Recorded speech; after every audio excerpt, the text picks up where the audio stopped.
Hello folks, this is T from Show Me Coaster. This is my home park.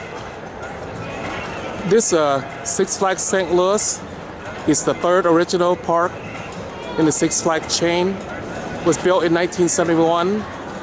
Originally it was called Six Flags Over Mid-America, like the other two counterpart of Six Flags Over Georgia and Six Flags Over Texas. Angus Wynn tried to name this Six Flags with six sections itself: Spain, France, Great Britain, United States, Missouri, and Illinois. Unfortunately, if historically correct, Spain and Great Britain, their flag never flew over this area. We didn't get this land till 1803 from France in the Louisiana Purchase.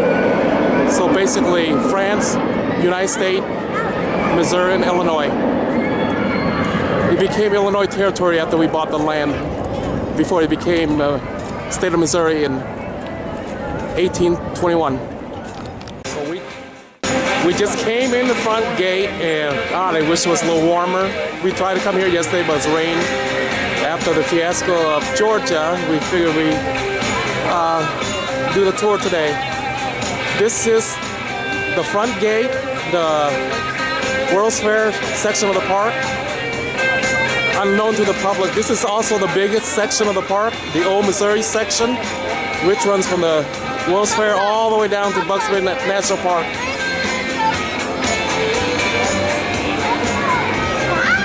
If you ask a lot of St. Louisan, they are proud to tell you St. Louis is the only city that hosts the 1904 Summer Olympic and the 1904 World's Fair in the same place, in Forest Park.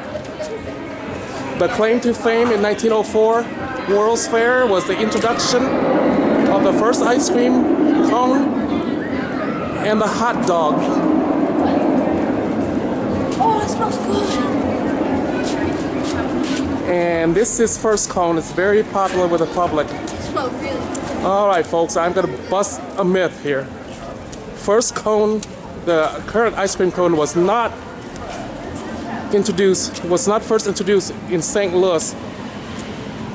Even though Ernest Hamway introduced it in 1904, the first 1904 World's Fair, the credit goes to a Syrian waffle maker by the name of Italo Marchioni in 1896 and from New York. I'm taking you to the 1904 hot dog classic.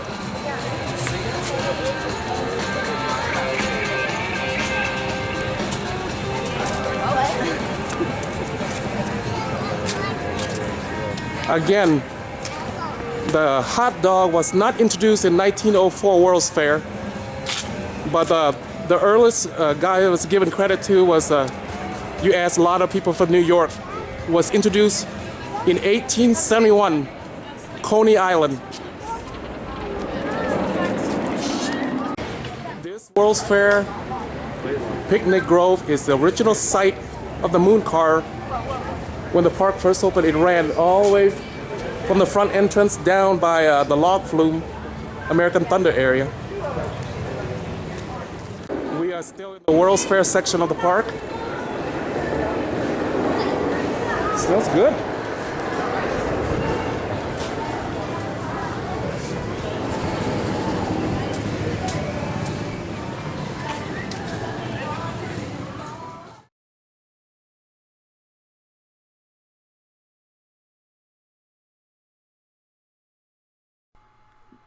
This is what's left of the moon cars.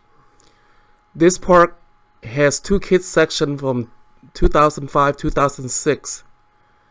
In 2007, American Thunder was built. Noticeably absent from this park is Condor, which is transferred to Six Flags Great America. American Thunder, built in 2008, was the park's 7th coaster. It was originally called Evel Knievel. It's made by GCI, Greater Coaster International. And now we're entering the DC comic area.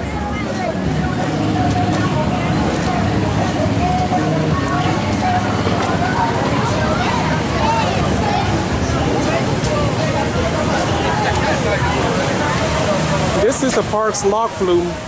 It's one of the few dueling log flume left in the country. I don't know if Six Flags has any of these left in its chain.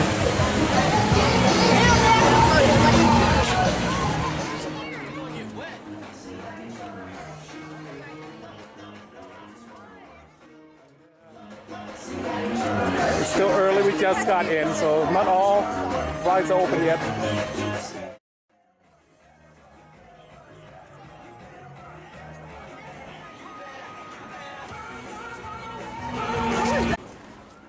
Okay, this is JB's Smokehouse and Barbecue Place. It's pretty good. Unknown to the public, this used to be the station for the park's sky lift, sky bucket. In 1978, it was shut down after an accident. This ran all the way to the front entrance by a backlot studio, Access Studio. And that, folks, is Hall of Justice, the park's interactive dark ride, built in 2015. We are in DC comic area right now.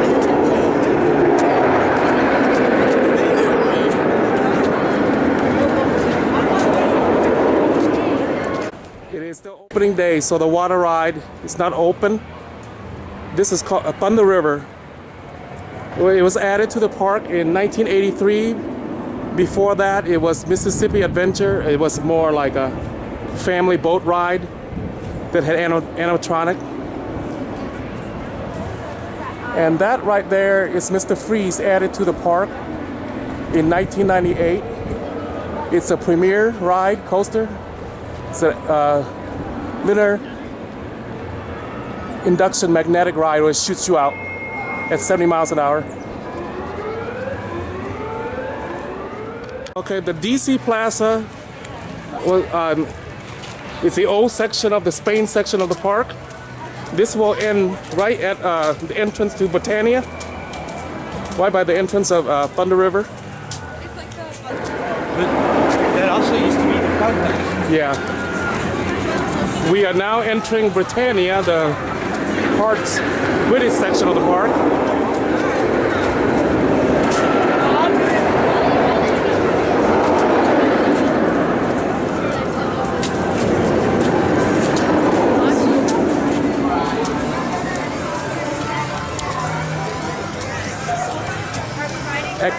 Excalibur here. It's the park's a pendulum with a spinning thing. I don't know what it's categorized. But this ride has exchanged hands a few times. We got this from Six Flags Great Adventure, and they got it from Germany amusement park. Yeah, there's no cars on it. Last time we rode it, they were screeching at the top. It was pretty scary. Who made this? Gerstlauer? I don't remember.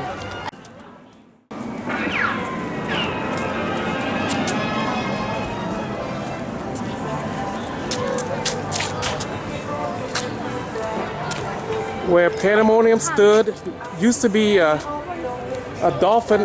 outdoor dolphin show. Pandemonium was built in 2008. It's originally called Tony Hawk's 360.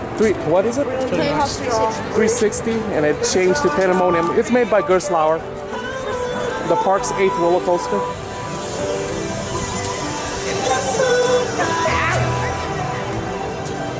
Yeah, this section of the park contains a lot of restaurants and flat rides, 2 roller coasters, Pandemonium and the Boss.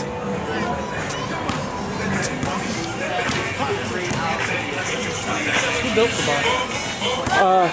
Boss? Custom Coaster Inc. Yep, they got an idea of more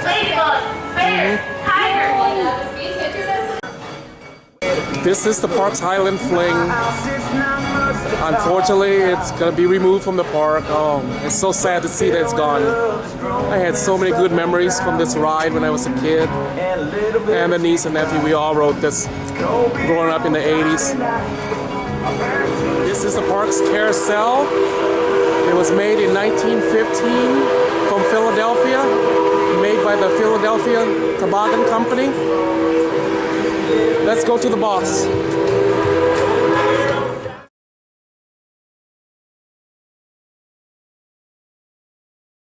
Oh, the boss is closed.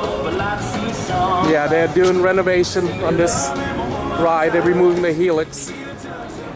Yeah, folks, the 570-degree helix is gone. Now they just have a turnaround bank 180 degrees. It's supposed to be open soon, but I don't know when. Let's take you to Bugs Bunny National Park. This is the park's outdoor amphitheater, Oh Glory. I'll elaborate on it when we get a better view from the Illinois section part of the park. Okay, we're entering Bugs Bunny National Park.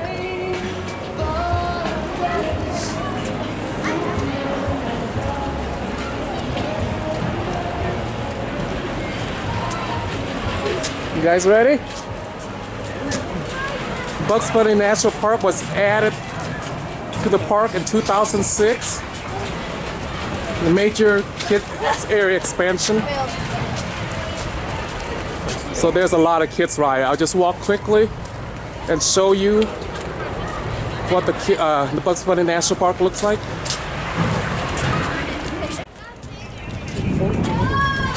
Bugs Bunny National Park is still in the old Missouri section of the park. So I'm showing you a little bit of all the collection of the kids ride.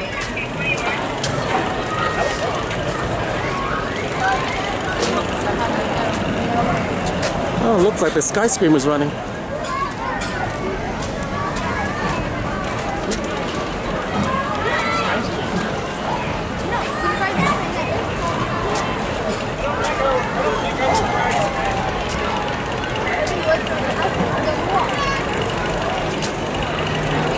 Okay, folks, I'm going to shut the camera off, take you up to the Illinois section of part of the park. We are now entering the Illinois section part of the park.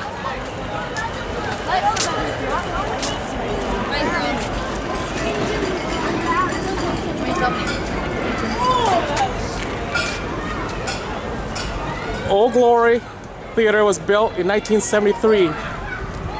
Throughout the years, it has seen some big names such as Casey and the Sunshine Band, the Oak Ridge Boys. In the summertime, they had a lot of Christian rock group come here too. Selena Gomez. I remember as a kid, I thought I was tortured when every time we come here to the park, it seems like the Oak Ridge Boy was always here. If I heard one more version of Elvira, I'd probably strangle somebody. And the Illinois section is pretty hilly, but there's 4 roller coasters in this section. The Screaming Eagle, Fireball. What else is in here? Sorry folks, there's only 3 roller coasters in this section of the park. The Screaming Eagle, Fireball, and Boomerang. I had a couple of flat rides. Superman Drop Tower and the Skyscraper.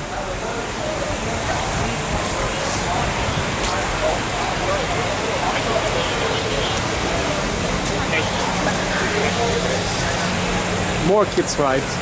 You got tidal wave too. Yeah.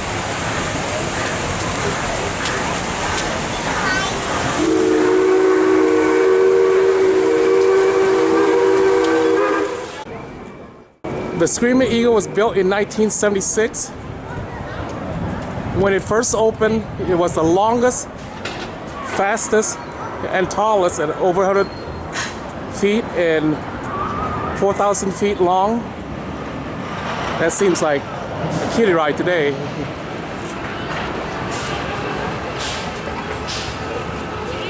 Whew, this section is very hilly. Oh, this section contains a lot of arcade rides also. Arcade games, I'm sorry.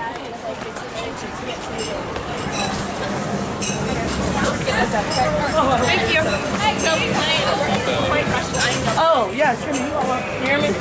I'm done.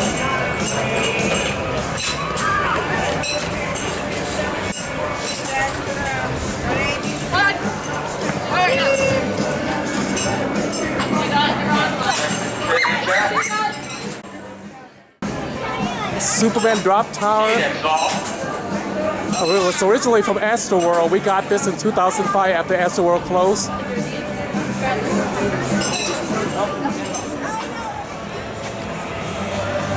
The Fireball, this Larson Looper, was added in 2016. Yeah, a lot of people don't consider this a coaster, so you look up sites. Some place will list Six Flags has 10 coasters, some will have 9 because they don't consider the Larson Looper as a roller coaster. This is a boomerang. We got this from Six Flags over Texas in 2013. It's a park's Vekoma boomerang. That, folks, is Sky Screamer, the park's tallest ride at 236. It's a Starfire added in 2012. That is the park's first roller coaster, the River King Mine Train. It's the 4th roller coaster in the Illinois section of the park. Okay, we're leaving the Illinois section and heading into the Old France section of the park. This is Shoto Market.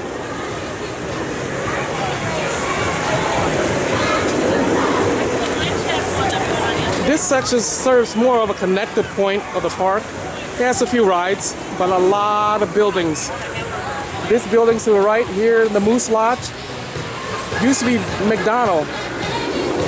When their contract expired, McDonald's contract expired, it became Moose Lodge. What the public don't know, like you see all these different restaurants, usually they donate some money to help build a coaster or two, and they're allowed to operate and collect the revenue till their contract expires. During the Halloween season, all these buildings serve as haunted attractions. Yes, St. Louis is very proud of the history. The names Shoto and Laclede, Pierre Shoto, Jacques Laclede, were the founders of the city of St. Louis. They were French fur traders that found the French port of St. Louis. So you come to St. Louis, you'll see the name of Laclede and Shoto everywhere.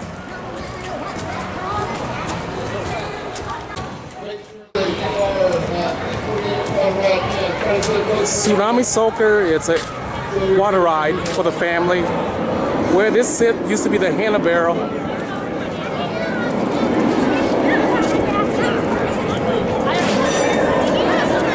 This Tsunami Soaker was added to the park in 2014. That is Insanity. The giant, the park's giant Simperla disc was added to the park last year, 2017. It's a deluxe model that seats 40. Well, we are now in the backlot studio area. Folks, so that is the Ninja. That's a Vekoma ride added to the park in 1989. We got this ride from the 1986 World's Fair in Vancouver. It was called the Screamer. And here the Access building, this is where the other station for the Sky Bucket, the Sky Tram, they removed that in 1978 after the accident. And more flat rides.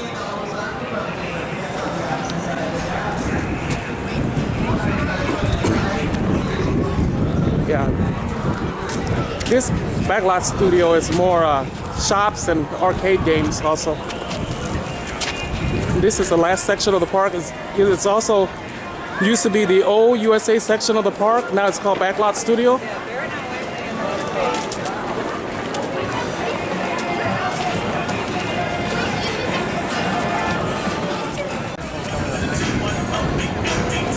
Yeah, this is the park's inverted coaster.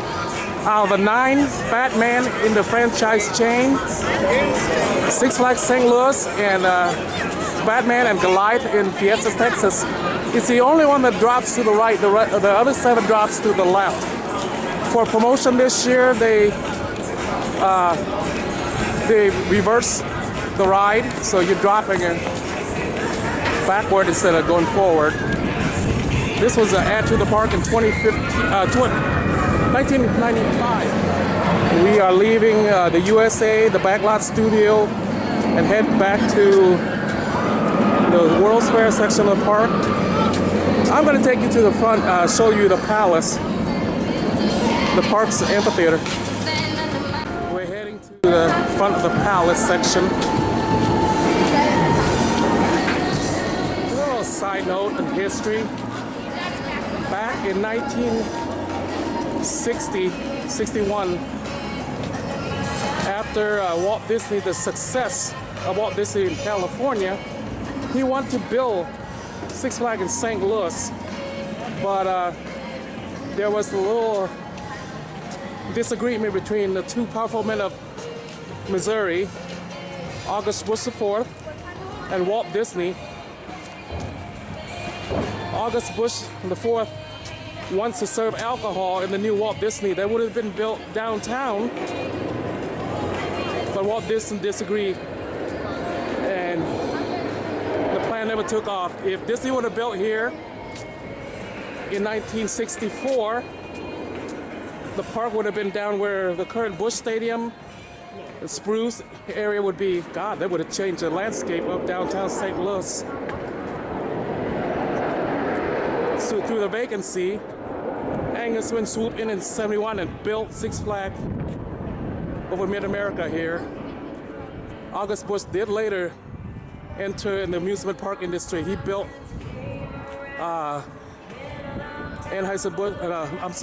Busch Garden in Tampa, and later at one in Williamsburg, Virginia. This is the park's the Palace Theater. It's used extensively year-round for all shows, including Halloween and Christmas. So let's head back to the front of the park. Just a couple of corrections on that. Disney started discussing in '63 with the mayor of St. Louis about building the park in St. Louis. Augie Busch insulted him and said he'd be crazy if he thought his park would be successful without selling beer. In '65, after disputes over ownership of the park and licensing rights, Disney decided to pull out. And it was August Busch II, not August Busch IV.